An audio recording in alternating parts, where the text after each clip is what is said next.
All right. Hi, everybody. I'm Viola Edwards. You know who I am.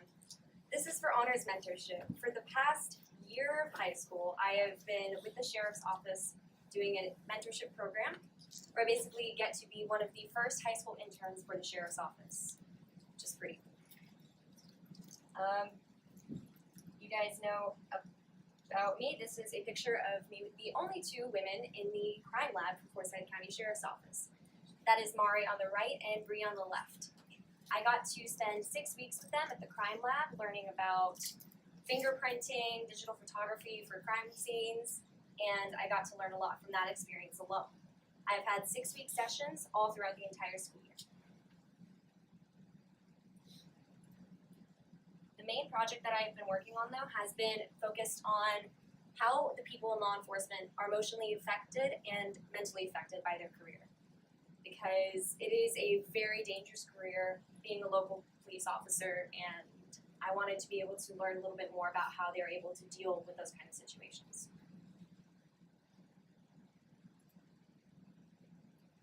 So it's not something you can just answer with a simple, oh, statistics say that this many people have depression in being a law enforcement. There are always statistics, but you can never find an answer as to exactly how somebody is affected by their career.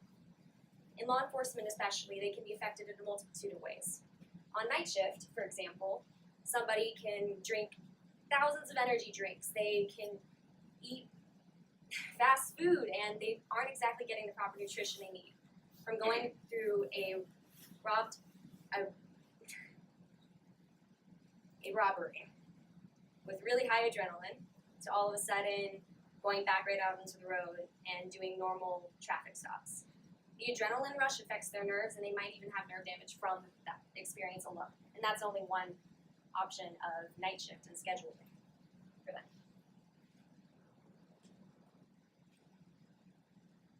Here's statistics on the threats to police officers. 64% of police officers of police suicides were a surprise. And that says a lot, considering they don't talk about their emotions a lot, and sometimes they might not choose to talk with anybody about what they're going through in their career. You always have to have somebody to talk to. Like whenever we go on ride-alongs, if we ever see something that we aren't comfortable with, we're open to any of our advisors to talk to them about what we've seen and what we're possibly going through in a safe environment. A lot of times, sometimes officers don't feel like they have the ability to talk to somebody about it, even though are plenty of hotlines out there for them to talk to somebody or even their fellow police officers on the roads. Over 100 police officers take their lives per year, dating back to 2008. And 15% to 18% of officers that commit suicide suffer from PTSD. Going out on the roads, you see a multitude of situations. You see children, you see families, and you see hard situations throughout the entire course of their career. All of this has to have an effect on somebody. And to be able to go through that is a lot. You have to learn how to talk to people, and you have to learn how to cope with what you are dealing with. I had the opportunity to have an interview with Mari from the crime lab. Through that interview alone, even though she isn't a road deputy, she still went through experiences that a road deputy can face. She had to help a family through the death of one of their children.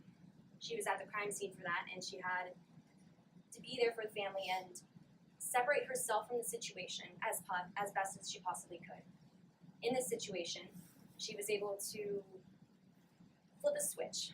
I asked her how she dealt with the situation, and she simply said that it was basically flipping a switch on the whole entire situation. She treated it as though it wasn't reality. And that's what sometimes people have to do.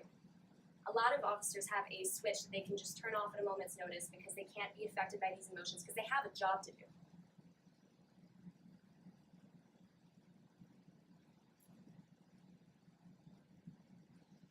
Nobody has an exact answer as to how people are affected because every single police officer on the road is affected differently. Somebody could see a traumatic event and be fine. Somebody could see a traumatic event and deal with PTSD for the rest of their lives. Dealing with all of this, you have to be able to reach out to people. You have to be able to talk to people. You can talk to our advisors. You can talk to, if you're a deputy, you can talk to other deputies about what you've seen. There are always people out there to talk to, and alcoholism and doing drugs aren't the solution to any of those problems. Yes? Your research, did you research statistics with deputies and their families dealing with it? I did, yes. That's good. And that's the project part of my internship. But aside from that, I'm going to put the presentation there. I have a blog. It's just some basic stuff that I've gone through for Essential Question and figuring out what I was doing for this entire project.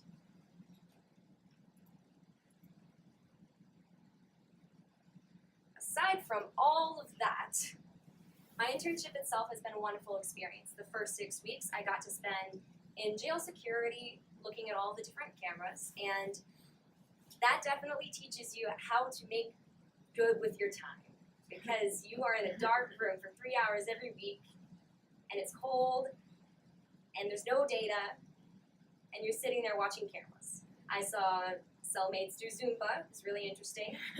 There's a lot of interesting things you get to see on the cameras, and you can ask as many questions as you want for those first 3 hours, and you'll probably ask all of them. And you can ask more the next week, and the next week, and the next week.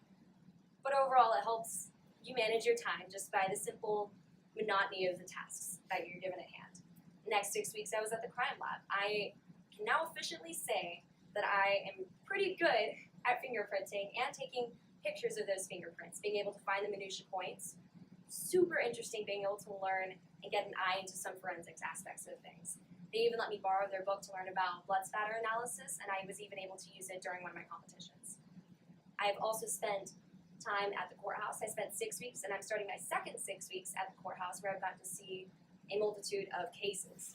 I got to see a very big case in the past couple months, and it was almost like out of a TV show with how emotionally jarring it was, because I've even gotten to learn more about all the case laws just by being in the courtroom, watching the DAs and the prosecution, and people go up on the stands, witness statements, everything, even how law enforcement officers go up in the stands and are able to give their own witness statement.